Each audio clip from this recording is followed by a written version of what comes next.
मंठा तहसील कार्यालय येथे अण्णासाहेब पाटील आर्थिक विकास महामंडळाच्या आढावा बैठकीचे मार्गदर्शन करताना अण्णासाहेब पाटील विकास महामंडळाचे अध्यक्ष आमदार नरेंद्र अण्णासाहेब पाटील व प्रमुख उपस्थितीत युवा मोर्चाचे प्रदेश अध्यक्ष राहुल लोणीकर, तहसीलदार सोनाली जोंधळे, सर्व बँकचे मॅनेजर व लाभार्थी मोठ्या संख्येने उपस्थित होते। या बैठकीत नरेंद्र पाटील यांनी मराठा समाजाच्या लोकांनी अण्णासाहेब आर्थिक विकास महामंडळातील योजनेचे जास्तीत जास्त लाभ घ्यावा यासाठी आवाहन करून व युवकांना मार्गदर्शन केले व उपस्थित बँक अधिकारी यांना महामंडळाच्या लाभार्थींना प्रलंबित कर्ज प्रकरणे निकाली काढावी असे निर्देश दिले। यावेळी नगरसेवक दीपक बोराडे, सतीशराव निर्वळ, नगरसेवक शेषनारायण दवणे, मनोज बापू देशमुख, विलास घोडके, गणेश बोराडे, लक्ष्मण बोराडे, जानकीराम चव्हाण, सुनील बोराडे, तौफिक भाई कुरेशी, सचिन राठोड, गजानन घारे, उदय घारे, पत्रकार बांधवामध्ये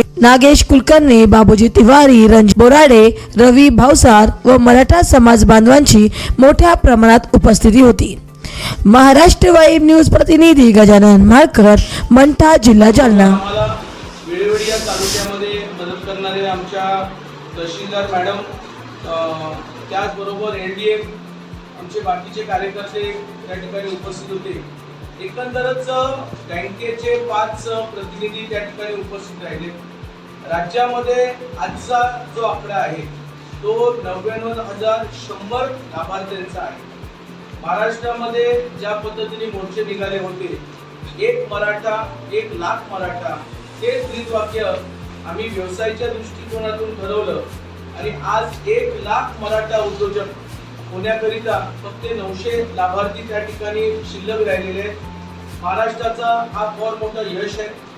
राज्याचे मुख्यमंत्री म्हणून आदरणीय देवेंद्र फडणवीस साहेबांनी या महामंडळाच्या योजनेमध्ये मोठा बदल केला आणि व्यवसायाकरिता बँकेमधून कर्ज आणि जे कर्ज घ्याल त्याचं व्याज अण्णासाहेब पाटील आर्थिक विकास महामंडळाच्या माध्यमातून दिलं जाईल अशा प्रकारचा